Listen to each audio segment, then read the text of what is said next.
ferramentas divinas dadas por Deus para a sua vida, elas têm que vir junto com um caráter.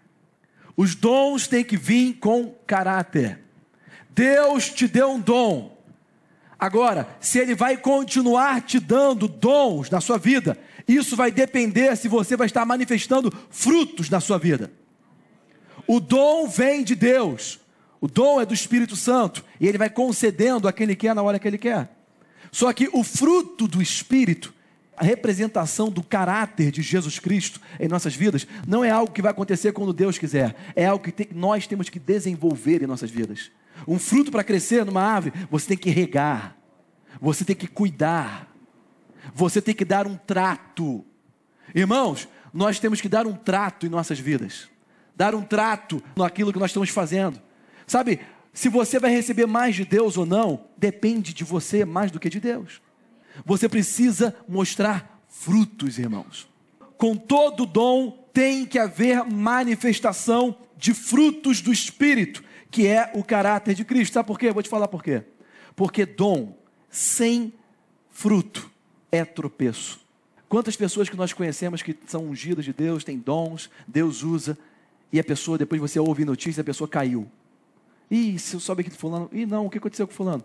Ah, rapaz, ele desviou, ele fez isso, ele fez aquilo, ele tropeçou. Deus não quer que você tropece, irmãos, na sua caminhada. Então Deus, Ele não é irresponsável. Ele só vai dando mais para você se você mostrar frutos na sua vida. Então perceba que isso depende de você. Por isso, irmãos, primeiro, eu não quero saber quantos dons você tem, mas eu quero primeiro conhecer o seu caráter diante de Deus. Sabe, nós temos que ver o caráter na vida das pessoas. O caráter é a representação dos frutos do Espírito na vida da pessoa. A fé, a temperança, o amor. Então, irmãos, nós temos que nos preparar para isso. Você acabou de falar que você quer manifestar o dom que existe em você. Então, comece a vigiar também se você está desenvolvendo os frutos, ou o fruto do Espírito na sua vida. Amém, irmãos? Porque os dons só vão vir com caráter. Ponto número 4. Se você puder, vira a página comigo aí para a segunda epístola de Timóteo. No capítulo 1. Segunda epístola de Timóteo, capítulo 1. Vamos ler o versículo 5 e o versículo 6 juntos. Foi daí que eu tirei o título dessa mensagem, chamada Bênção Hereditária. Irmãos, olha lá, versículo 5.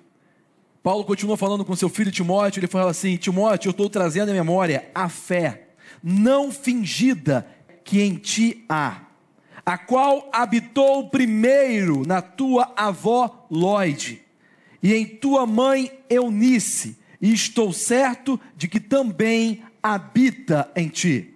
Versículo 6. Por cujo motivo te lembro que despertes o dom de Deus que existe em ti, pela imposição das minhas mãos. Timóteo tinha o DNA espiritual de Paulo, depositado na vida dele pela imposição de mãos de Paulo sobre Timóteo. Veja o poder que há na imposição de mãos.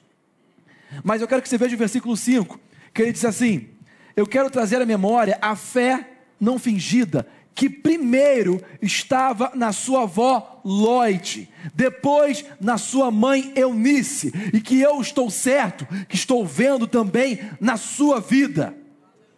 A fé que passou de gerações, o dom que passou por gerações, veio da avó, passou para a mãe e foi para Timóteo. Sabe, esse é o tipo de coisa que você tem dentro de você. Talvez você possa falar comigo assim: mas Altomir, o meu pai, o meu avô, até onde eu conheço, ninguém conhecia Deus, ninguém nunca ouviu, todo mundo um bando de ímpio, de profano, o pessoal fazia o que queria. Meus irmãos, deixa eu te falar uma coisa: tem alguém na sua família, no passado, que Deus conhece, que você nunca ouviu falar, que era temente ao Senhor. Você sabia que você vai ter a surpresa quando chegar no céu? Você vai encontrar várias pessoas da sua família que você nunca imaginou que pudesse estar lá. A fé não fingida, irmãos, que estava na avó, passou para a mãe e foi para o filho. Perceba que a Bíblia fala a respeito do pai de Timóteo. O pai dele era grego e a mãe dele era judia. E essa fé foi passada da avó, que também era judia, para a mãe e depois para o filho. O ensinamento, a fé, foi passado de uma geração para outra. Sabe, nós somos responsáveis para passar para os nossos filhos a mesma fé que nós temos. Isso chama bênção hereditária. Fé hereditária. Nós somos responsáveis por isso. Paulo, quando encontrou Timóteo, ele estava em Listra. Foi quando ele conheceu a família e ele, alistou Timóteo para ficar com ele. Então perceba que ele diz para Timóteo assim: Timóteo, desperte o dom que há em você. Existe um dom em você que precisa despertar. Algo que veio na sua vida, que veio quando você nasceu, foi dado por Deus, está dentro de você. Desde que você era pequenininho, estava dentro de você. E quando você chega numa idade mais velha, assim, que já tem entendimento, muita coisa está sobre a sua vida. Sabe, quando Timóteo estava nessa fase, jovem ainda, ele já tinha aquele dom, mas ele tinha passado por muita coisa na vida.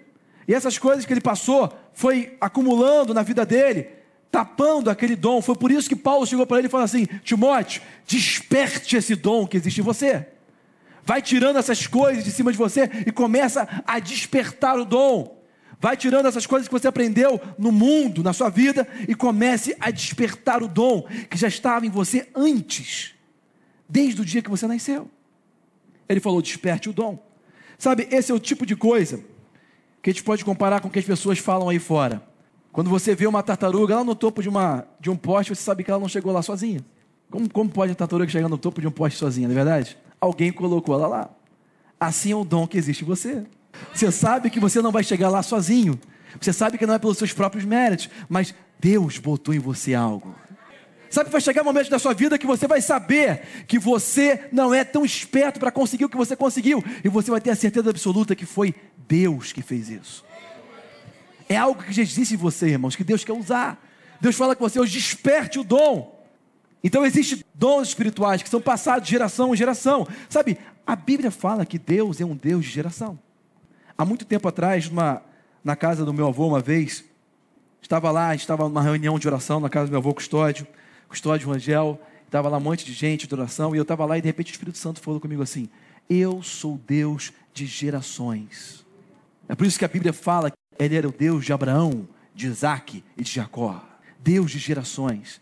Sabe, Deus tem posto em geração algo onde Ele vai levantando pessoas.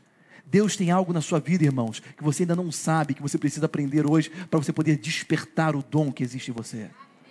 E Deus quer te usar, e Deus quer fazer através da sua vida, e quer que seus filhos façam melhor, e que seus netos façam melhor, seus bisnetos façam melhor ainda. Cada geração deve vir com uma unção ainda maior, porque os desafios da terra estão aumentando. Pedro, Paulo não foram desafiados pelos mesmos problemas que nós enfrentamos hoje. Hoje está muito pior do que antes, do que na época deles. Tem mais demônios soltos na terra hoje do que antigamente. Por isso nós precisamos de um dom maior, um poder maior, uma capacidade de Deus ainda maior. Por isso que a Bíblia diz que aonde abunda o pecado, superabunda a graça. Não quero saber qual é o tamanho do pecado que você enfrenta na sua vida ou já enfrentou. A graça de Deus, ela vai superabundar na sua vida. Existe um dom dentro de você. Existem dons que são passados de geração em geração. Saiba disso hoje. É algo que foi dado quando você nasceu.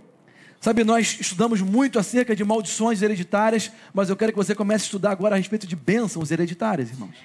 Porque tem coisas na sua vida que você não sabe ainda. Esse tipo de coisa não acontece quando Deus quer nas nossas vidas. O dom, isso que Paulo falou para Timóteo, o despertar, as profecias que vieram na vida de Timóteo, já prevendo como Deus iria usar a Timóteo. Isso não acontece simplesmente porque Deus quer que aconteça. Eu conheço muitas pessoas que falam assim: quem tem promessa nunca morre. Já ouviu isso, irmãos? Você sabia que quem tem promessa morre também? Se a pessoa não vigiar, se a pessoa não entrar em linha com a palavra de Deus, se a pessoa rejeitar a palavra de Deus, ela acaba morrendo antes de ver as promessas de Deus na sua vida. Isso é uma heresia. Onde está escrito isso na Bíblia? Lá atrás, no Velho Testamento, você tem uma perspectiva clara acerca disso. O povo de Israel não entrou na terra prometida porque não concordaram com a palavra de Deus. Daqueles 12 espias, somente 2 entraram, 10 perderam o que foi prometido a eles. Tinha uma promessa e perderam.